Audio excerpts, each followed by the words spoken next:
علم ہی کا فضل ہے کہ عز منتشا ہوئے اور راہ دین کے لیے چراغ درخشاں ہوئے.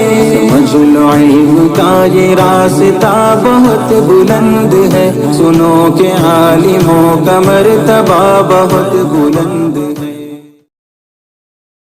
کوئی شخص یہ نہ سوچے کہ میں کیا کر سکتا ہوں, یہ تو مفتی صاحب کی ذمہ داری ہے, یہ تو ہمارے مسجد کے امام صاحب کی ذمہ داری ہے, یہ تو امام کی, یہ تو مولانا صاحب کی ذمہ داری نہیں ہے. اللہ کے حبیب نے فرمایا کلکم راع وکلکم مسئول عن رعیتہ, کہ تم میں سے ہر شخص ذمہ دار ہے اور ہر ایک سے اس کے ذمہ داری کے تعلق سے پوچھا جائے گا. اور سب سے پہلے میں یہ بات پہنچا دوں کہ ماں باپ سب سے بڑے ذمہ دار ہے. ماں باپ سے بھی یہ کہا گیا, پیرنٹس سے یہ کہا گیا. اللہ نے بڑے پیار بھرے انداز میں کہا یا ایھا الذین آمنوا قوا انفسکم وَأَهْلِيكُمْ نَارًا, اے ایمان والو بچاؤ اپنے آپ کو, اے ایمان والو بچاؤ اپنے آپ کو اور اپنے گھر بار والوں کو جہنم کی آگ سے. جی ہاں, باپ اپنے بیٹوں کو گرمی میں دیکھنا پسند نہیں کرتا ہے, وہ اس کی طاقت کے مطابق اس کے لیے ٹھنڈک کا انتظام کرنے کے لیے کولر کی طاقت ہے کولر لاتا ہے, اے سی کی طاقت ہے اے سی لگاتا ہے کہ میرے بچے گرمی برداشت نہ کریں, میرے بچوں کو ٹھنڈک ملے.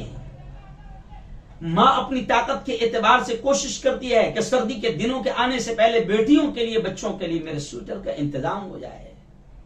سردی سے بچانے کی کوشش ماں باپ کرتے ہیں, گرمی کی لو سے بچانے کی کوشش ماں باپ کرتے ہیں. اگر اس کو سردی ہونے کا خطرہ ہے تو آئس کریم نہیں کھلاتے ہیں. بچہ لاکھ چاہتا ہے, بڑا چیختا ہے, چلاتا ہے, روتا ہے, لیکن ماں باپ جانتے ہیں کہ نہیں یہ آئس کریم اس کو نقصان دے گا, تو ماں باپ اس کو ہزار لاڑ پیار کے باوجود آئس کریم نہیں کھلاتے, بلکہ آئس کریم سے کوئی قیمتی چیز اس کو دیتے ہیں تاکہ اس کو تکلیف سے بچایا جا سکے. لیکن اس کے لاڑ پیار کے باوجود بھی اس کو آئس کریم یا ٹھنڈا یا برف یا کوکا کولا یا ٹھنڈا مشروب نہیں پلاتے ہیں, کیونکہ انہیں معلوم ہے کہ اس کی صحت کو نقصان دے گا. تو جیسے میں ماں باپ سے یہ مثال دے کر کہہ رہا ہوں کہ جیسے ماں باپ اپنے بچوں کو ہر قسم کی تکلیفوں سے بچانے کی کوشش کرتے ہیں, ایسے ہی اللہ نے یہ کہا ماں باپ سے, پیرنٹس سے یہ کہا کہ بچاؤ اپنے آپ کو بھی اور اپنی اولاد کو بھی جہنم کی آگ سے.